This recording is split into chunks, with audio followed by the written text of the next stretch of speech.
Hi there. I'm sitting on the steps of the National Film Board building right across the street from the Scotiabank theaters. Let me show you. There's Chapters, and there's the Scotiabank Theater, which I'm going to go into next to see Beyond the Hills, which is supposed to be really, really good. It's gotten a lot of buzz and a lot of awards from what I hear, and the description of the movie sounds great. So looking forward to that. I just wanted to stop and do a quick review of A Royal Affair, which I just saw with Mads Mikkelsen. It was very good. I liked it. I didn't feel that there was a lot of chemistry between Mads Mikkelsen and the lead actress in this movie. I thought she was too young. Now, I don't know historically how old her character was. I'll have to find that out. But I have a feeling they picked her more for her looks than her maybe her acting ability, even though she wasn't bad by any means. But I just didn't feel that they had the right chemistry together. Anyway, quick rundown of the story. English Princess Caroline. This is in the mid to late 1700s. She is betrothed to Christian VII of Denmark and goes to marry him. He's off the walls, crazy, nutty, has temper tantrums, really erratic character.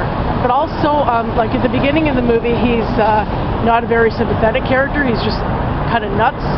But as you get to know him a little bit better,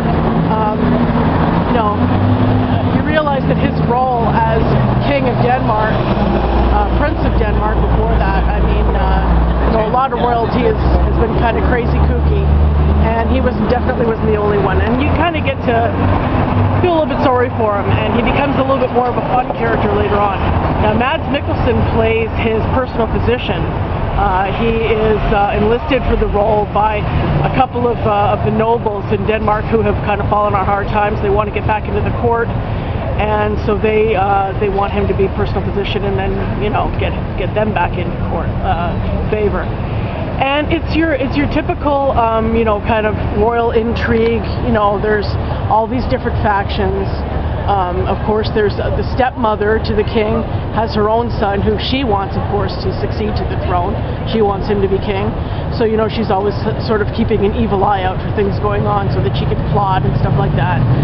And it's really the council that runs the country rather than the king.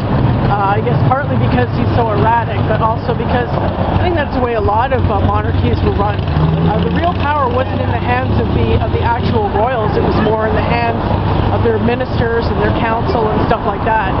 And that was definitely the case here. So of course these guys are all nobility. They're all rich.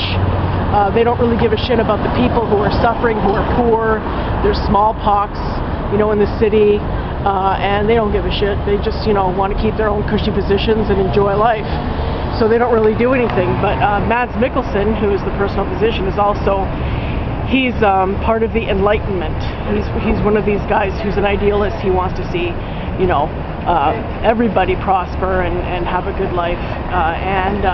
So once he gets into favor with the king, he becomes a real buddy-buddy to the king by trading Shakespeare with him. That's how he gets into his good books. And then the king comes to rely on him completely for everything. He's basically kind of a puppet. Even though Mads Mikkelsen's character doesn't use him for any evil means, he just does whatever he says. Because he looks up to him, respects him, and he knows that he needs some guidance, obviously, this king. So anyway, for a while, things are great. They change laws, they make life a lot better for the people, they abolish the council, which of course they make a lot of enemies, and then he ends up having an affair with the queen.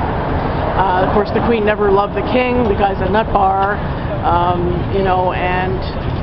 they get to, her and Mads Mikkelsen's character get to know each other, fall in love, they have an affair, she becomes pregnant with their child, and for a while they're able to fool people because they get the king to go back into her bed and, have sex with her, and so they can say that their child is really his. Well, of course, there's all kinds of rumors swirling around the court. People suspect that, stuff is going on between them, and eventually, of course, it all comes out.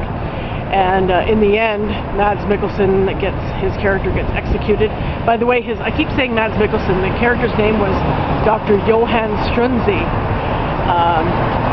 That was a really interesting period. I don't know hardly anything about any other monarchy except the English, because I'm a real, as some of you know, I'm a real Henry VIII buff, real Tudor history fanatic. So that's where my royal history comes in. So I don't know much about other royal families, but this sounds like a really interesting period in Danish royal history. And so anyway, yeah, it was a really good movie, just beautifully photographed. I mean, all of these movies, when you get period pieces like this about royalty, where they're in these gorgeous palaces, and you have all the beautiful costumes and the hair pieces and everything. I mean, it's gorgeous, you know. Beautiful to look at. It's like a painting. This is no exception. It was very enjoyable.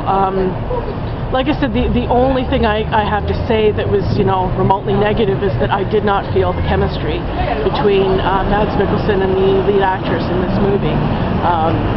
You know, she was adequate, definitely. You know, not a bad actress. Very nice to look at. She's lovely. But I really didn't feel that they had a lot of chemistry between them. So, yeah, that's my quick review. I'll give it a thumbs up, 2 thumbs up for A Royal Affair. And like I said, right now I'm getting ready to go into Beyond the Hills, which